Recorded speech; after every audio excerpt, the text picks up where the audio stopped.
한번 따라 하실까요? 참된 직분자의 세 가지 자세. 참된 직분자의 세 가지 자세. 저 직분은 현대 교회에 있는 집사, 권사, 안수집사, 장로, 목사를 얘기하는 것이 아니라 예수 그리스도인 된 직분을 얘기합니다. 예수 믿고 구원받은 모든 자가 어떤 자세를 가져야 할까요? 예전에 상머섬이라고 하는 말을 흔히 했던 정치 지도자들과 목사님들 중에도 자기의 목회를 나는 머섬론이다 또는 상머섬론이다 라고 주장하신 분들이 들어 있습니다. 상머섬이 뭘까요? 머섬은 머섬인데 상머섬이 있어요.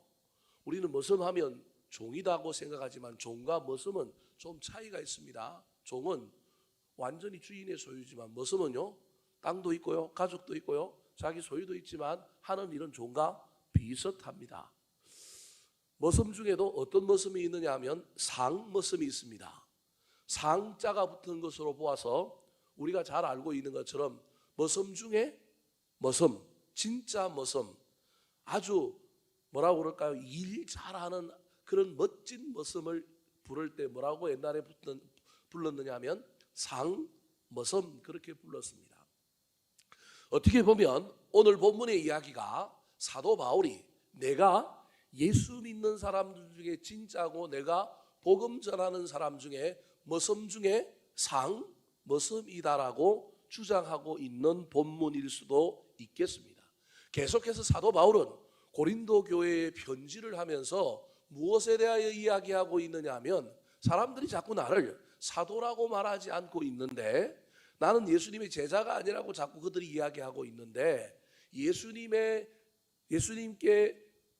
12제자만 배운 것이 아니라 나도 배웠고 심지어 모세가 이스라엘의 지도자가 되어서 이스라엘 백성들에게 율법을 가르치고 잠시 잠깐 사라지는 그 영광이지만 모세도 알고 보면 자기 백성을 떠났던 사람인데 하나님이 그를 불러서 세웠기 때문에 그가 지도자 된 것처럼 나는 하나님께서 없어질 영광을 전하는 자가 아니라 하나님께서 나에게 새 언약의 일꾼으로 세운 진짜 일꾼이다. 본인이 한마디 이렇게 주장해봐도 소용이 없잖아요. 내가 새 언약의 일꾼이다라고 하는 것을 3장에서 계속해서 주장하고 있으며 내가 전하는 복음이 옳은 복음이다라고 이야기 지금 하려고 고린도 교회에 편지를 보내고 있는 것입니다. 지난주에는 그래서 새 언약의 일꾼으로 자기가 비록 예수님께 직접 배운 12제자는 아니었지만 그래도 나는 예수님의 제자라고 이야기하면서 새 언약의 일꾼의 영적으로 신비로운 자격들을 소개했습니다. 그게 무엇일까요? 지난주에 누가 새 언약의 일꾼이냐라고 하는 제목으로 사도 바울이 자기가 12제자 못지않은 하나님의 제자인데 나는 수건을 뭐한 사람이라고요? 벗은 사람이다. 모세는 하나님 만나고 십계명 받고 내려왔을 때 영광 때문에 수건을 썼지만 나는 수건을 벗은 사람. 다르게 얘기하면 나는 눈에서 뭐가 벗겨졌느냐 하면 비늘이 벗겨진 사람이다. 예수 믿고 난 비늘이 벗겨졌기 때문에 난 진짜 하나님의 일꾼이라는 거예요. 더 나아가서 나는 성령으로 누가 나를 뭐라고 걸어든지 시비를 걸든지 난 상관없이 자유하는 일꾼이라는 거예요. 그래서 나는 누가 나를 비난하고 나를 오해하고 나를 의심해도 나는 절대 흔들리지 않는다. 나는 사람 보고 일하는 것이 아니라 하나님 보고 일하는데 특별히 성령이 내 안에 있어서 어떤 사람들의 그 어떠함에도 불구하고 나는 자유하는 마음으로 기쁘게 이 사역을 감당한다. 더 나아가서 자기는 예수 믿고 난 다음에 사울에서 바울로 바뀌었고 이 핍박자에서 전도자로 바뀐 영광스러운 하나님의 형상으로 변한 모습이 자기에게 있다라는 거예요. 그래서 자기는 모든 자랑할 것이 많지만 그 모든 자랑할 걸 다 뭘로 여겼어요? 배설물로 여겼잖아요. 그래서 한 번도 자기는 자기 좋다고 막 자랑하는 것들 그렇게 막 드러내거나 그러지 않고 그런 여전히 변한 모습 가지고 하나님의 복음을 전하는 자로 살아왔다는 거예요. 영적인 측면에 그가 새 언약의 일꾼 예수님의 12제자에게 배운 제자는 아닐지라도 그가 여전히 하나님의 제자로서 사도로서의 권한을 가지고 있다는 것을 어떤 영적인 질서의 측면에서 이야기했다고 한다면 이제는 직분론과 관련하여 실제적으로 자기가 이 직분을 행하면서 직분의 영역에서 어떻게 살았는지를 설명하면서, 그래서 내가 전하는 복음은 옳은 복음일 뿐만 아니라 고린도 교회에 있는 모든 교인들도 내가 가지고 있는 이 직분론, 이 직분관을 너희들도 본받았으면 좋겠다고 소개하고 있는 내용이 오늘 본문 말씀입니다. 그래서 참된 직분의 세 가지 자세라고 하는 제목으로 오늘 여러분에게 전하려고 하고 있는 것입니다. 세워진 것으로, 내가 예수 믿은 것으로 끝나면 안 되고 그 안에 올바른 내용을 담아야 합니다.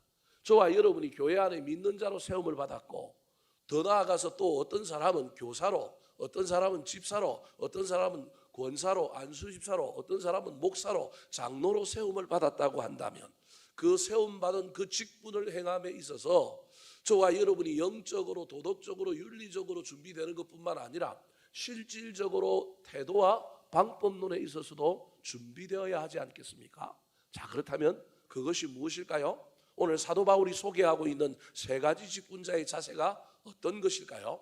첫 번째입니다. 따라 하시겠습니다. 낙심하지 않는 직분자. 낙심하지 않는 직분자. 직분자의 최고의 적은 낙심입니다. 하나님은 사람을 세우지만 악한 마귀는 사람을 무너뜨리고 사람을 실망하게 만들고 낙심하게 만드는 것이 바로 마귀의 전술입니다. 왜냐하면 빈자리가 있으면 누군가 와서 일할 텐데 세운 사람 그 자리 딱 차지하고 낙심하게 만들어서 그냥 그 사람이 그 자리 퍼질러 앉아 있으면 남도 일 못하고요, 다른 사람들에게 근심거리만 되고요, 그 공동체는 그냥 허지부지 시들시들해질 수밖에 없기 때문에 그렇습니다. 그래서 악한 마귀는요, 세울 때 잘 공격 안 해요. 세울 때 공격하는 경우 제가 교회 안에서 거의 잘 못 봤습니다. 세우고 난 다음에 반드시 시험 들게 만들고, 예수 믿고 난 다음에 그냥 그 사람 예수 믿었는데도 불구하고 교회 안에, 가정 안에서 근심거리가 되고 낙심거리가 되어서 더 많은 사람에게 혼란과 아픔을 주는 것을 보게 되었습니다.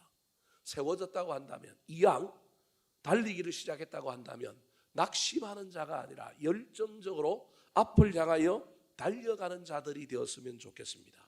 1절 말씀 같이 한번 읽어볼까요? 시작. 그러므로 우리가 이 직분을 받아 긍휼하심을 입은 대로 낙심하지 아니하고. 자, 사도 바울 자기의 얘기인 거예요. 나는 이 직분을 받았다. 나는 사도의 직분을 받아서 사도의 직분을 받은 자로서의 나의 가장 중요한 덕목은 뭐냐면, 난 뭐 하지 않는 사람이라고요?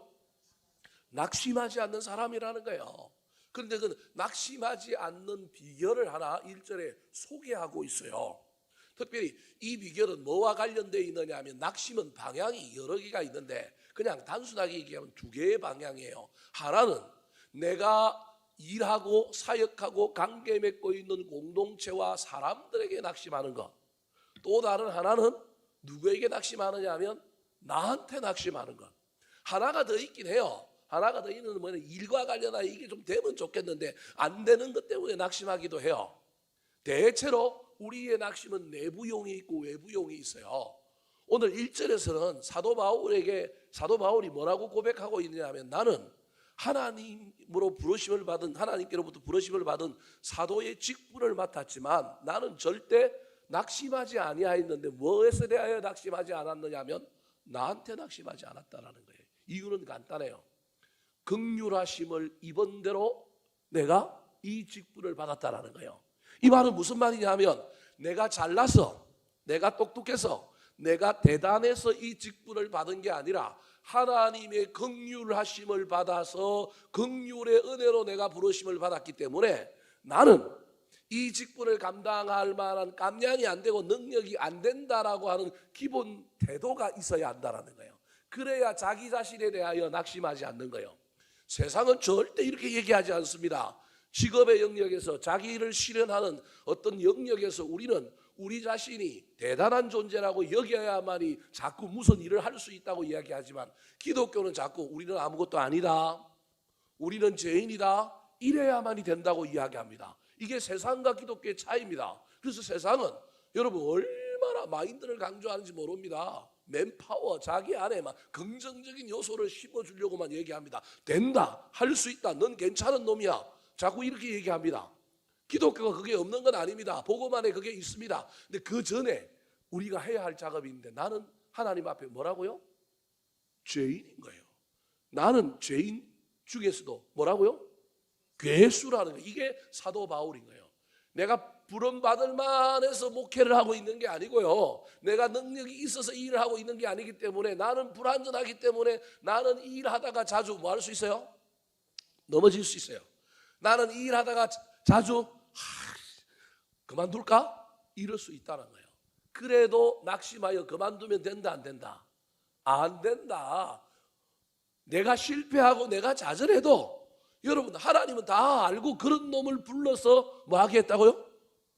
직분을 맡겨주셨다니까요. 이거 저한테 하는 얘기예요. 그런 놈을 불러서 목회를 맡겨주셨기 때문에 목회가 잘 안 돼가지고 내가 나를 향하여 막 자괴감에 빠져가지고 이것밖에 안 되나 아이고 이럴 필요가 없다라는 거예요. 우리는 우리가 대단한 줄 알고 있는데 우리가 대단한 존재가 아니라 하나님 앞에 우리는 긍휼을 받아서 우리 주님의 은혜로 말미암아 자격이 없음에도 불구하고 일을 하고 있는 거예요. 그래서 일이 제대로 안 되고 사람들이 비난하고 뭔가 문제가 일어나도 그건 당연한 거예요. 난 자격이 있는 사람이 없는 사람이요. 없는 사람, 난 실력이 있는 사람이 없는 사람이요. 이만큼 한 게 뭐 한 거예요? 대단한 거예요. 그것도 내 능력이 아니라 누구 때문에 됐느냐 하면 하나님의 은혜 때문에 목회가 이만큼 되고 가정이 이만큼 건사되고 이렇게 온 거예요. 여러분 이게 건강한 거예요. 그래야만이 또 뭐 할 수 있어요? 도전할 수 있는 거예요. 도전할 수 있는 거예요.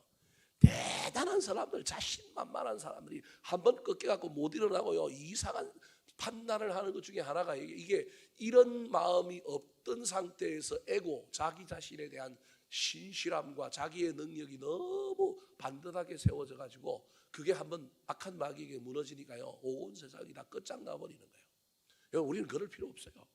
우리는 연약하고 약하고 죄인인 우리인데 하나님 우리를 불러주셔서 요만큼 왔고 내가 꽤 괜찮아졌고 멋있어졌다고 생각하면 돼요. 그래서 때로는 교만해갖고 야 잘됐다 내 능력이다 이러다가도요 정신 바짝 차려서 하나님 알려주면 또 깨닫고 실패하고 실수해도 야 내 능력이 이거밖에 안 돼서 요만큼 왔는데 그러면서 다시 힘을 낼 수 있었으면 좋겠습니다. 더 나아가 사역자는 자기 자신에 대하여도 낙심하면 안 될 뿐만 아니라 되어지는 일이 내 뜻대로 내 생각대로만 다 되어질 수만 있다면 좋겠지만 그렇지 않다라는 것을 인정하여 우리는 뭐 하지 말아야 되느냐면 낙심하지 말아야 돼요. 일에 대하여 성과에 대하여도 낙심하지 말아야 돼요. 오늘 본문에는 직분을 맡은 자도 있지만 어떤 자도 있느냐 하면 사람을 마음을 혼미케 하는 자도 있대요. 4절 말씀 같이 한번 읽어볼까요? 4절 시작. 그 중에 이 세상의 신이 믿지 아니하는 자들의 마음을 혼미하게 하여 그리스도의 영광의 복음의 광채가 비치지 못하게 함이니 그리스도는 하나님의 형상이니라. 내가 아무리 긍휼하심을 입어서 열심히 일해도 내가 아무리 온 세계를 돌아다니면서 복음을 전해도 이 복음이 전해지지 않는 데도 있다 없다? 있다. 복음을 받아들이는 사람도 있는가 하면 안 받아들이는 사람도 있다. 알고 보니 이 세상의 신이 믿지 아니하는 자들의 마음을 혼미하게 하여 내가 아무리 전해도 그리스도의 영광의 복음의 강체가 비치지 못하게 하더라. 그것 때문에 내가 사람 다 변할 수 있다고 내가 모든 사람 품을 수 있다고 옛날에 제가 목회를 착각해갖고 그렇게 목회를 해갖고 너무 낙심이 많이 됐단 말이에요. 근데 안 되는 것도 있다. 내가 못 바꾸는 교인도 있다.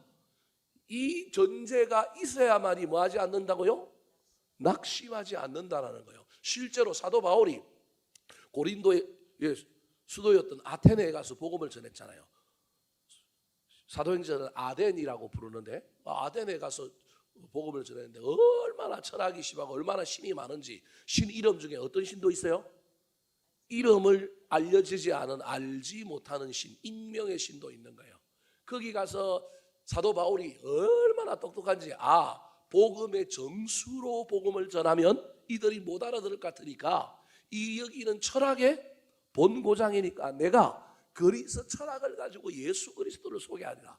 사실은 너무 똑똑해갖고 잘못된 거예요. 때로는 단순한 게 맞을 수도 있는데 자기 딴에는 그리스 사람들의 철학적인 사고와 그런 것들을 막 생각해가지고 거기 가서 그렇게 복음을 전하면 사람들이 막 나가 떨어지고 다 믿고 막 하나님이 진짜 신이다, 신들 중에 신이다 이럴 줄 알았는데, 그렇게 쎄빠지게 어떤 융통성과 가능성을 보고 막 정말로 적응을 잘하는 것처럼 복음을 전했는데, 사람들이 이야기하기로는 네가 믿는 하나님, 네가 믿는 예수, 우리의 철학 제우스 신을 비롯한 수많은 신들 중에 뭐라고요?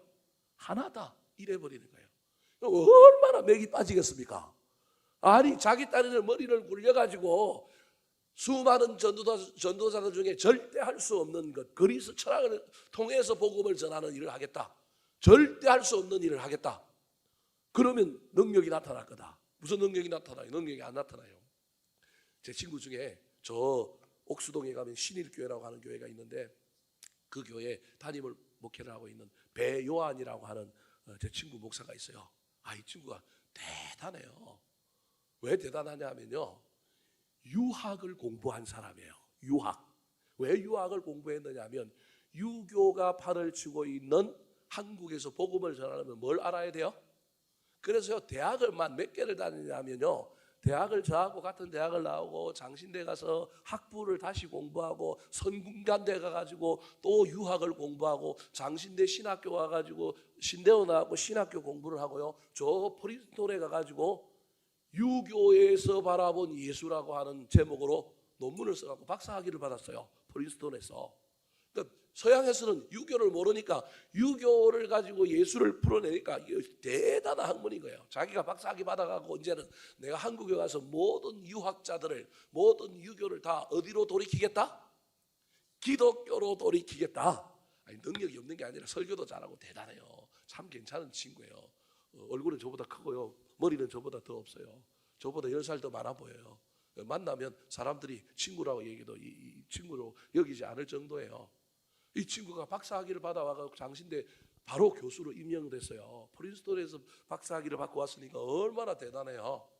그리고 이제 이 친구가 자기가 나왔던 성균관대에 가서, 성균관대에 가면 기독교 동아리가 있는데 그 동아리 대학교에 자기가 맨날 나가고 이제 교수들하고 막 전부 예수 믿게 하려고 애를 썼는데 잘 됐을까요? 안 됐을까요? 안 됐어요. 자기가 막 유학을 공부해가지고 유학자들을 다 믿음으로 돌아오게 만들려고 자기가 박사학위 받은 것 가지고 전부 접목해갖고 복음을 전했는데 전혀 안 됐어요. 지금은요, 작전을 완전히 바꾸고 어떻게 하는지 알아요? 유자도 안 꺼내요. 오로지 그냥 전공법으로 설교하고 전공법으로 메시지 선포하는데, 간혹 누군가가 물어오면 그때 그 사람들이 유학을 가지고 공격하면 자기가 뭐 할 때 그걸 쓰느냐 하면 반론을 펼 때 그걸 쓰는데, 그때마다 그게 효과가 있는 거예요. 처음부터 그렇게 하지 않고 나중에 막 누군가가 반론을 할 때 그걸 하니까 저 사람이 대단한 사람인 거예요. 그래서 물어보니까 자기가 유학으로 뭘 받았어요? 유학으로 받은 학위가 3개가 있는 거예요. 그러니까 사람들이 깨갱하고 네가 다니는 교회 내가 한번 가보자. 지금 신일교회라고 하는 저 옥수동에서 교회 하고 있는데 잘하고 있습니다. 목회 잘하고 있고요. 얼마나 대단한지 모릅니다. 그래서 책도 그런 쪽으로 책을 많이 써서 저한테도 책을 지난번에 또 한 권 썼다고 보내왔는데 읽어보니까 얼마나 재밌고요, 얼마나 대단한지 몰라요. 낙심할 만한데도 불구하고 낙심하지 않는 삶, 여러분 잘 기억하시기 바랍니다. 이게 꼭 물리적인 직분을 넘어서서 예수를 믿는 사람이라고 한다면, 예수 믿는 사람의 최대의 특징은 나 때문에, 다른 사람 때문에, 내가 하고 있는 일이 되지 않는 것 때문에 잠시 잠깐은 뭐 할 수 있느냐 하면 낙심할 수 있지만 그 낙심에 지면 안 됩니다. 우리는 다시금 일어나서 낙심이 아니라 열정과 열심을 가지고 달려가야 합니다. 그게 맡은 자가 해야 할 일임을 잘 기억하여, 부모로서 자식을 맡았는데 자식들이 조금 쏙쏙이고 말 안 듣는다고 그들을 향한 사랑 내려놓지 말고 끝까지 맡은 자로 낙심하지 말고 나아가시기 바랍니다. 교회 안에서 저와 여러분이 맡은 사명, 맡은 직분, 때로는 사람들이 이해도 못하고 알아주지도 않고 도와주지도 않고 걸림돌이 되는 일들 때문에 낙심하여 이거 해야 돼 말아야 돼, 나만 왜 이렇게 쎄빠지게 고생하는 거냐, 이런 마음이 들 때가 수도 없이 있겠지만 그때 다시금 마음을 바꿔 낙심하지 말고 열심과 열정을 품었으면 좋겠습니다. 삶에 대하여도 여러분, 세상이, 나라가 수많은 것들이 어려움이 있고 우리의 마음을 힘들게 하는 것이 있지만 꿈과 비전, 삶을 향한 그 열정들을 다시금 품고 달려가는 저와 여러분이 되었으면 좋겠습니다. 한 해의 절반이 이제 2주밖에 남지 않았습니다. 지나온 거 보면 해놓은 것도 없고 허지부지 된 것도 많고 어렵지만 다시금 7월부터 맥주감사절을 기점으로 또 다른 새해를 저와 여러분이 열심과 열정을 가지고 출발할 수 있었으면 좋겠습니다. 남들은 휴가 가고 남들은 논다고 정신이 없지만 우리는 또 다른 새해를 바라보며 내가 어디쯤 달려왔나? 내가 지금 어떻게 살고 있는가? 나한테 지금 열심과 열정은 어떻게 됐나? 잘 점검하여서 그 열심과 열정을 품고 하반기를 멋지게 달려가는 저와 여러분 되기를 예수님의 이름으로 축원합니다. 두 번째, 참된 직분자의 자세는 무엇일까요? 따라 하시겠습니다. 가리지 않고 추천하는 직분자. 가리지 않고 추천하는 직분자. 자, 저게 무슨 말이냐 하면 직분자는 두 종류의 사람이 될 수 있다는 거예요. 내가 알리고 내가 보여줘야 될 것을 내가 가리는 사람이 될 수도 있는가 하면, 어떤 사람이 내 뒤에 있는 걸 봐야 되는데 그걸 안 보고도 나만 보고도 뒤에 있는 것을 볼 수도 있게 하는 강고판이라는 거예요.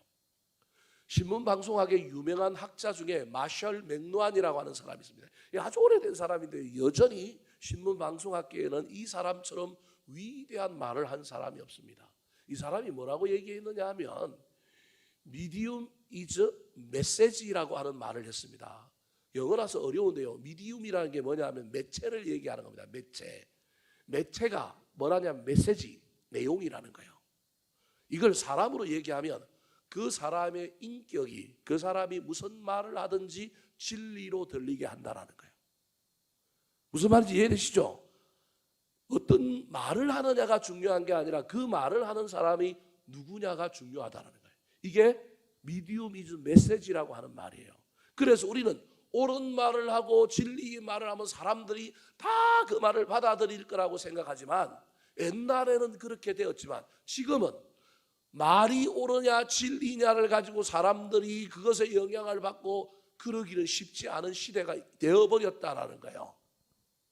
그래서 우리나라도 지금은 이제 다양했지만 옛날에는 어느 매체가 뉴스를 전하느냐를 가지고 뉴스를 뭐 했느냐 하면 신뢰했단 말이에요. 지금 이제 다 무너져 버려갖고 뭐가 뭔지 잘 모르겠지만, 옛날에는 9시 뉴스를 할 때 그래도 저 방송국에서 하는 뉴스는 진리다라고 하는 생각 때문에 사람들이 그 방송을 틀었단 말이에요.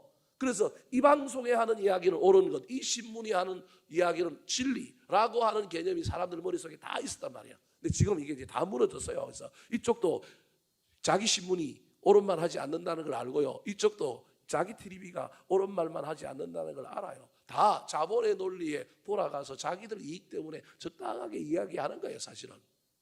자, 그 세상 이야기는 그만두고 우리 믿음의 사람들이, 우리 그리스도인들이 물리적으로 직분을 갖고 있든 안 갖고 있든 믿는 사람은 딱 돌아다니는 광고판인데, 돌아다니는 광고판으로 저와 여러분은 두 가지가 될 수 있는 위험에 놓여 있다는 거예요. 하나는 제품을 제대로 소개하지 못하고 제품에 대한 악한 이미지를, 나쁜 악영향을 가지게 하는 광고판.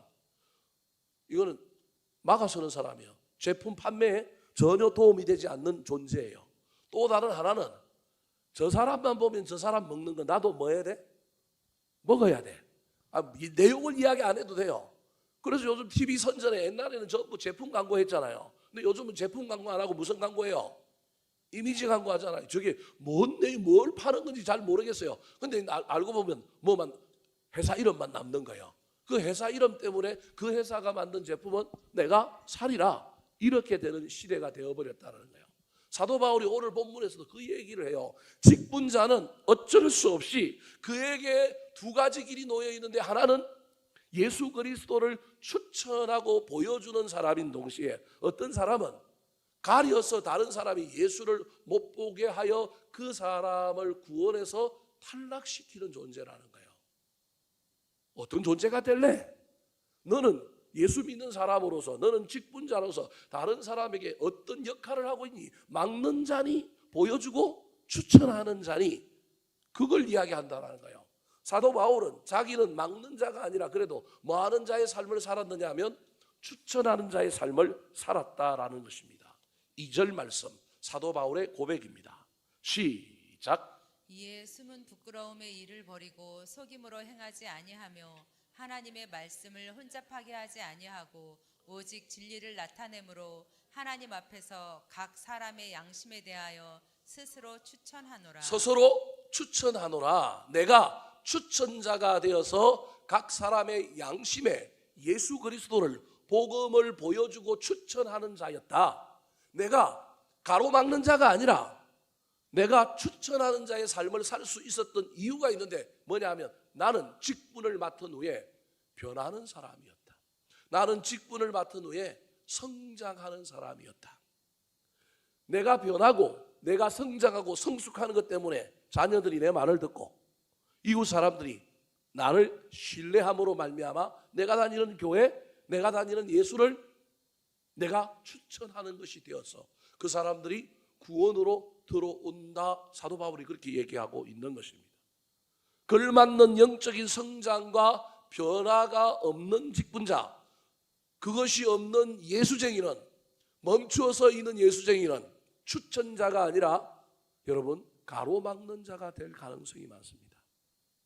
인간관계 때문에 얼굴을 보고 만나기는 하지만 네가 믿는 예수는 나는 안 믿을래, 네가 다니는 교회는 내가 안 갈래. 그런데 예수를 믿고 난 다음에 걸맞는 영적인 성장과 변화를 자꾸 이어가는 사람, 2절을 다시 한번 보여주시겠어요? 그래서 거기에는 버리기도 하고 뭐 하기도 하느냐 하면 아니하기도 하고 그 다음에 나타내어서 보여주기도 하고, 이게 신앙생활을 하는 사람의 아주 영적인 전쟁의 고군분투의 내용이 저 안에 다 있는 거예요. 편안하게만 예수를 믿는 게 아니라 버리고 아니하고 때로는 나타내고 보여주는 이 일들을 통하여 나는 간고판이 되어서, 나는 추천자가 되어서 각 사람의 양심에 예수 그리스도를 보여주는 사람이 되었다.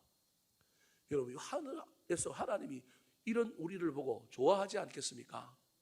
간고판이 써 있는데 간고판이 지저분하거나 간고판이 이상한 게 아니라 간고판이 반짝반짝 빛나면요, 주인이 그 간고판 보고 얼마나 기뻐요. 근데 그 간고판이 정문 앞에 딱 가로막고 있어갖고 정문에 들어오는 사람들 다 못 들어오게 할 뿐만 아니라 간고판이 냄새도 나고 간고판이 이상해갖고 사람들마다 그 간고판 때문에 저 안에 뭐가 있는지 보고 싶지도 않아요. 그 간고판만 보면 그 안에 뭐가 있는지 그냥 연상이 돼버려요. 들어가 보지도 않고. 저와 여러분 그런 사람은 아닙니까? 3절 같이 한번 읽어볼까요? 시작. 만일 우리의 복음이 가리었으면 망하는 자들에게 가리어진 것이라. 우리의 복음이 다른 사람들에게는 어떻게 되었느냐 하면 가리어진 겁니다. 그래서 오늘 본문에는 아까 여러분 직분을 맡은 자가 나오는가 하면, 알지 못하는 신에게 영혼이 혼미케 된 자가 나오는가 하면, 우리 때문에 그건 악한 신 마귀에게 혼미케 됐지만 이번에는 우리에게 가리어져서 뭐 하는 사람이 나왔다고요? 망하는 사람이 나오는 거예요. 저 사람은 뭔 죄가 있다고 우리 때문에 구원에 들지 못하고 인생이, 영혼이 뭐 하게 되었다고요? 망하게 되었다는 거예요. 내가 복음을 가림으로. 앞에 나왔던 4절에 나오는 희미해진 사람들은 악한 마귀가 그랬으니까 그 사람들에 대해서는 우리는 책임이 없잖아요. 근데 저 사람은 책임이 누구한테 있어요? 나한테 있는 거예요. 얼마나 안타까워요. 사도 바울이 그래서 직분자로 자기가 복음을 전할 때 사도 바울 머릿속에 늘 이게 있는 거예요. 내가 사람을 구원할 수도 있지만 내가 사람을 뭐 할 수도 있다고요? 망하게 할 수도 있다. 그래서 나는 망하게 하지 않으려면 끊임없이 나는 변화하는 거예요. 성장하는 거다. 버리고 아니하고 나타내는 삶이 자기에게 나타났다. 사랑하는 성도 여러분, 지금 저와 여러분은 우리의 가족들에게, 가까이 있는 사람에게, 주변 사람들에게, 세상 사람들에게 나는 어떤 사람입니까? 망하게 하는 자입니까? 아니면 추천하여 보여주는 사람입니까? 열어주는 사람이라고 하는 사실을 기억하시기 바랍니다. 경비병은, 문지기는 문을 닫는 사람이 아니라 문을 뭐 하는 사람이라고요? 여는 사람입니다. 여러분 잘 기억하셔야 됩니다. 교회 안에 안내하는 사람은요, 들어오는 새 가족이 자기 보고 다시는 이 교회 안 와 그러면 안 되고요. 나 때문에 교회 문이 열려서 들어오는 사람이어야 돼요.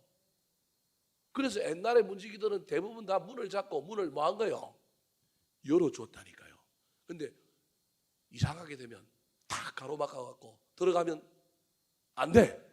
나한테 뭐 받고 들어가라고요? 허락받고 들어가. 골치 아픈 거예요. 우리도 모르는 사이에 기독교가, 교회가, 우리의 신앙생활이 그렇게 바뀌었을 수도 있는 겁니다. 사랑하는 성도 여러분, 저와 여러분이 문 열어주는 자, 추천자가 되는 아름다운 신앙생활 하게 되기를 예수님의 이름으로 축원합니다. 마지막으로 참된 직분자는 어떤 직분자일까요? 따라하시겠습니다. 영광을 돌리는 겸손한 직분자. 영광을 돌리는 겸손한 직분자. 자, 직분자에 대한 이야기를 하고 있는데, 이게 꼭 뭐 직분의 물리적인 직분을 얘기하고 있는 것이 아니라 예수 믿는 것이 직분인데요, 영광스러운 직분인데요, 이 영광스러운 직분을 받은 사람은요 4절에 5절에 보면 뭐 해야 되느냐 하면 전파해야 된다고 이야기하고 있고요, 6절에 보면 뭘 해야 된다고 이야기하고 있냐면 비춰야 된다고 이야기하고 있습니다. 그러니까 직분자의 사명은요 전파하고 뭐 하는 거예요? 비추는 것입니다. 그런데 전파하고 비출 때 저와 여러분이 조심해야 될 것이 있는데, 그게 뭐냐 하면요, 내가 드러나면 안 되고 메시지가 오용되면 안 되는 거예요. 나는 누굴 전하느냐 하면 예수 그리스도를 전하고, 나는 뭘 전하느냐 하면 말씀을 전하는 거예요. 그래서 아까 2절에 사도 바울이 추천자가 되기 위하여 자기가 변하는 존재라고 하는, 성장하는 존재라고 하는 것을 이야기하면서 이 직분자의 본질과 관련하여 중요한 이야기 하나를 하고 있습니다. 자, 2절 말씀 같이 한번 읽어볼까요? 시작. 이에 숨은 부끄러움의 일을 버리고 속임으로 행하지 아니하며 하나님의 말씀을 혼잡하게 하지 아니하고 오직 진리를 나타내므로 하나님 앞에서 각 사람의 양심에 대하여 스스로 추천하노라. 네 가지가 있는데 그 중에 중요한 건 오늘 세 번째와 관련되어 여러분에게 말씀드리려고 하는 것 중에 하나가, 여러분 직분자는 말씀을 혼잡하게 하는 사람이 아니라 제대로 된 말씀을 전하는 사람, 진리를 나타내는 사람이라는 거예요. 그러면 혼잡하게 않는다라고 하는 말의 핵심은 뭘까요? 본질을 붙들고 실험하고 그 본질을 전하는데, 그 본질에 대한 내용이 어디에 나오느냐 하면 진리에 대한 내용이 5절에 나옵니다. 여러 개를 전할 수 있지만 그 여러 개 속에 빠지지 말고 반드시 붙들어야 될 본질, 직분자가 전파하고 비치는 자인데, 무엇을 전파하고 무엇을 비춰야 되느냐 하면 여러 가지가 있겠지만 그 중에 반드시 놓치면 안 되는 것이 있다라는 거예요. 자, 5절 말씀 같이 한번 읽어볼까요? 시작. 우리는 우리를 전파하는 것이 아니라 오직 그리스도 예수의 주 되신 것과 또 예수를 위하여 우리가 너희의 종된 것을 전파함이라. 우리를 전파하는 것이 아니라 누구를 전파하느냐 하면 예수를 전파하는데, 그냥 예수가 아니라 예수가 주라는 거예요. 주와 구원자, 이게 신약 성경에 나오는 아주 두 가지 중요한 개념인데요, 그 중에 하나가 예수가 우리 인생의 뭐라고요? 주인이다. 주인이다라고 하는 것을 보여주려면 내가 예수를 먼저 뭐로 삼아야 돼요? 주로 삼아야 돼요. 그러면 주로 삼은 나는 사람들 앞에 예수를 주로 삼아서 나는 뭘로 보여야 옳은 거예요? 종으로 보여야 옳은 거예요. 종으로 보여야 되는 거예요. 이게 본질인 동시에 그 본질이 그 사람을 어떻게 살고 있는지를 나타내는 거예요. 저는 5절 말씀을 보면서 목사인 우리가, 목회자들인 우리가 어떻게 살아야 할지 가장 고민해야 될 지점이 저는 저 5절 말씀이라고 저는 생각합니다. 그리스도를 가리키는 손가락인데 이 손가락을 쳐다보는 사람들을 자꾸 손가락 쳐다보지 말고 태양을 쳐다보라고, 예수를 쳐다보라고 이야기해야 되는데, 손가락 쳐다보다가 손가락 따라서 내 얼굴을 쳐다보고 나한테 열광하는 것 때문에 우리가 얼마나 많은 말씀을 혼잡하게 하고 있는가. 나한테 열광하고 내 말에 사람들이 다 죽고 내가 하라는 대로 한다고 그 카리스마가 넘친다고 능력이 있다고 착각하는 일. 저도 때로는 한 번씩 그랬으면 좋겠어요. 내가 막 죽으라고 하면 죽는 성도들이 나왔으면 좋겠고. 이상한 얘기 하죠, 여러분. 아니 목사들 중에요, 가면 만나면요 신기한 이야기를 해요. 뭐라고 얘기하냐면 자기 교회는 자기가 죽으라고 하면 죽는 시중까지 하는 사람이 대여섯 명은 있다라는 거예요. 그럼 나는 여러분 무시해서 그런 게 아니라 나는 그런 얘기를 해본 적도 없을 뿐만 아니라 생각도 안 해보고, 그리고 나한테 그러면 안 되고 하나님께 순종하는 마음으로 나한테 간혹 그런 생각을 할 수는 있지만 절대 나 때문에 그러면 안 되는데, 근데 목사들 중에 그런 교인들이 있다라는 거예요. 그 얘기를 들을 때마다 기분이 묘해요. 물론 어떤 의미로 얘기했는지는 알아요. 참 순종적인 교인이 있다. 그게 나쁜 건 아니고 꼭 그 사람이 그 목사 그럼 너 죽어 그러겠어요. 그러지 않겠지만 한편으로는 저거 잘못하면 목사가 하나님 자리 차지하여 교인들을 좌지우지하는 엄청난 카리스마와 능력에 빠져서 본질은 잊어버렸을 텐데, 카리스마가 넘치는 것도 중요하지만 목사가 그래도 하나님의 종이라고 하는 것을, 주인을 잘 섬기고 있다는 것을 보여주는 것이 옳은 것일 텐데, 그런 생각들을 간혹 하게 됩니다. 저도 인간이지라 막 카리스마가 넘치고 막 뭐라고 얘기하면 그대로 듣는 사람이 성도가 있으면 얼마나 좋겠어요. 오늘도 오후에 목사님 두 분이 저를 찾아와가지고 갑자기 밥 먹으러 가자고 했는데, 밥을 먹는데 갑자기 무슨 이야기를 하다가 뭔 이야기가 나왔는데, 이분이 그 이야기 끝에 교회에다가 전화를 해가지고 갑자기 그 밥 먹는 자리에서 자기 장로님을 호출하는 거예요. 우리 같으면 안 할 일일 뿐만 아니라 그거 굳이 그렇게 해야 될 일도 아닌데, 전화를 딱 하니까요 10분 만에 누가 튀어와요? 장로님이 튀어오더라니까요. 그러니까 한편으로는 이야 대단하다. 우리 장로님 안 올 분들이 아니고 우리 장로님도 오실 분들인데요, 나는 그걸 꼭 저 자리에서 그걸 해야 되나?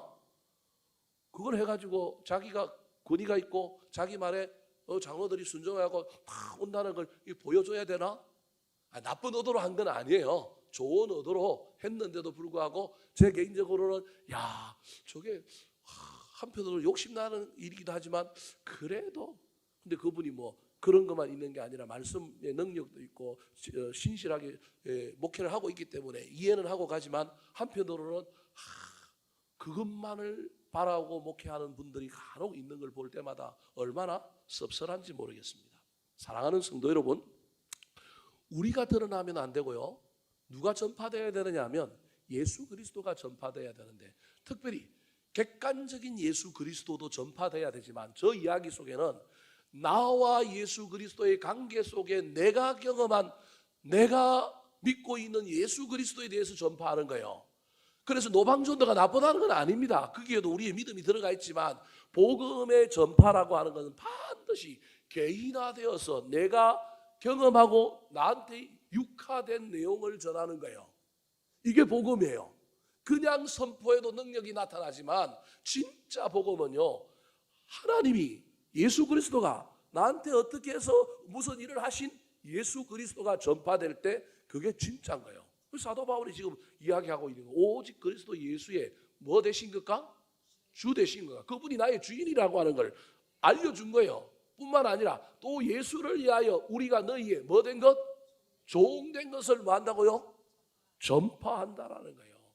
여러분, 저렇게 주 되신 것과 종된 걸 전파하는 사람이 교만할 수 있을까요? 없다라는 거예요. 저 사람은 겸손한 직분자, 겸손한 일꾼이라는 거예요. 그래서 진짜 예수를 제대로 전하는 사람, 복음을 제대로 전하는 사람은 교만한 사람이 아니고 어떤 사람이어야 된다고요? 겸손한 사람. 직분자는 겸손한 사람이어야 해요.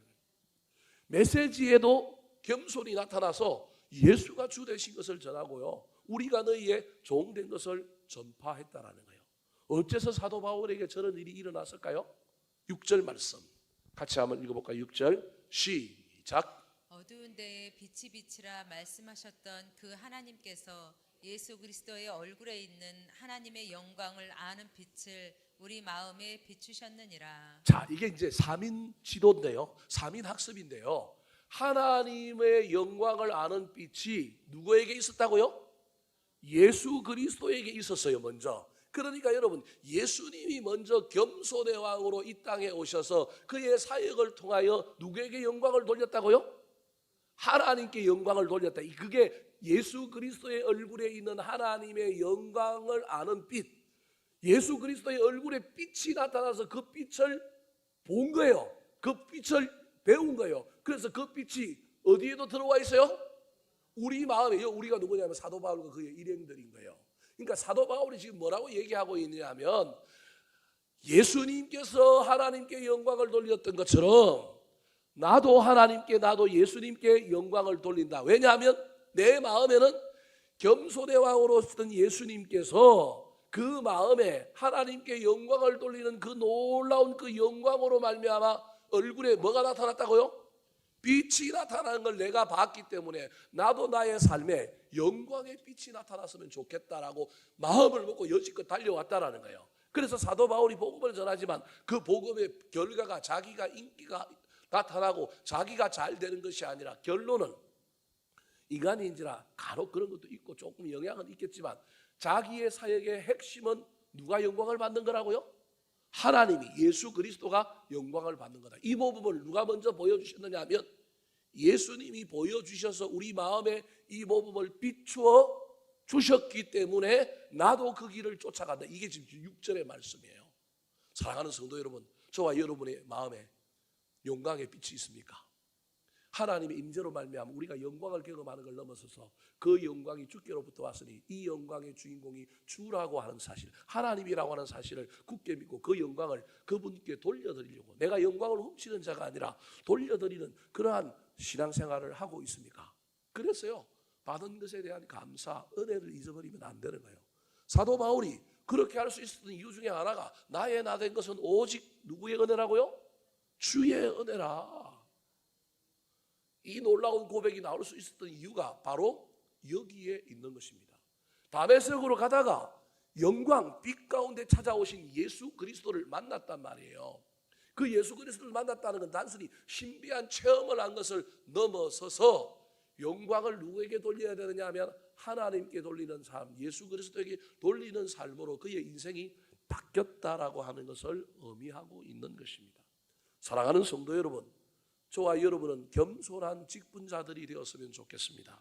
할 수만 있다면 저와 여러분의 삶에 우리도 잠시 잠깐 일하는 소가 그 입에 망태를, 그물을 씌우지 않아서 일하다가도 한번 혀를 낼름 내밀어서 소가 뭘 뜯어먹을 수 있어요? 풀도 뜯어먹을 수 있고요. 때로는 나락도 한번 베어 먹을 수 있어요. 하나님의 놀라운 은혜가 여기에 있다니까. 근데 우리는 그것으로 만족해야 합니다. 내가 일하는 소니까 내 열심히 일해야죠. 일이 목적이에요. 근데 잠시 힘들기도 하고 잠시 잠깐 쉬고 싶기도 하고 그래서 열심히 일하다가, 저는 어릴 때 소를 몰아보고 소 가지고 논도 갈아봤기 때문에 알거든요. 소가요 열심히 일하는데 얼마나 순종적인지 몰라요. 그 큰 놈이 그냥 줄 하나에, 고삐 하나에 그냥 엉덩이 때리면 열심히 썰어질도 하고 열심히 밭도 갈고 갑니다. 근데 가다가도 이놈이 한 번씩 뭐예요? 가면서도 머리를 돌려하고 혓바닥이 또 얼마나 긴지 몰라요. 쑥 빼가지고 한 번씩 싹 걷어 먹어요. 여러분, 쩌쩌쩌 하면서 하지만 그래도 이 소가 뭐 하는 소예요? 일하는 소잖아요. 먹을만 하지요. 다 먹게는 안 하지요. 영광을 다 가져가지는 않습니다. 이게 일하는 저와 여러분이어야 합니다. 우리도 인간이니까 때로는 하나님 덕 좀 보고 예수님 덕 좀 보고 때로는 우리도 좀 인정받아야 되지 않겠습니까? 근데 그게 목적이 되면 안 돼요. 신앙생활은 절대 그렇게 되면요, 저와 여러분 나중에 망하게 되어 있습니다. 하나님께 영광 돌리는 사람이 되었으면 좋겠습니다. 왜냐하면 그때 우리의 신앙이 녹슬지 않고 교만하지 않고 건강한 상태로 있어서 그 마음에 하나님께서 놀라운 복과 은혜를 주실 것입니다. 이런 직분자였기 때문에 사도 바울이 하나님의 놀라운 은혜로 말미암아 전 세계에 복음을 잘 전하여 오늘날 우리에게까지 그 사도 바울의 선교사의 영성을 배운 수많은 선교사들의 위대한 스승은 예수 그리스도와 사도 바울이란 말이에요. 그래서 오늘날도 수많은 선교사님들이 타 문화권에 가서 목숨도 아끼지 않고 그곳에 가서 그들을 향하여 돈을, 자기의 인생을, 자기의 마음을 쏟아놓고 심지어 자기만으로도 부족하여 자식도 우리 아버지가 죽은 곳에 나도 선교하다가 나도 묻히겠습니다. 이런 사례들이 얼마나 많아요. 이유가 뭘까요? 무엇 때문에 그런 놀라운 일이 일어날까요? 저와 여러분의 삶에 이 놀라운 신비가 깨달아지고 경험되어지게 되기를 예수님의 이름으로 축원합니다. 한번 따라 하실까요? 참된 직분자의 세 가지 자세. 참된 직분자의 세 가지 자세. 낙심하지 않는 직분자. 낙심하지 않는 직분자. 가리지 않고 추천하는 직분자. 가리지 않고 추천하는 직분자, 영광을 돌리는 겸손한 직분자. 영광을 돌리는 겸손한 직분자.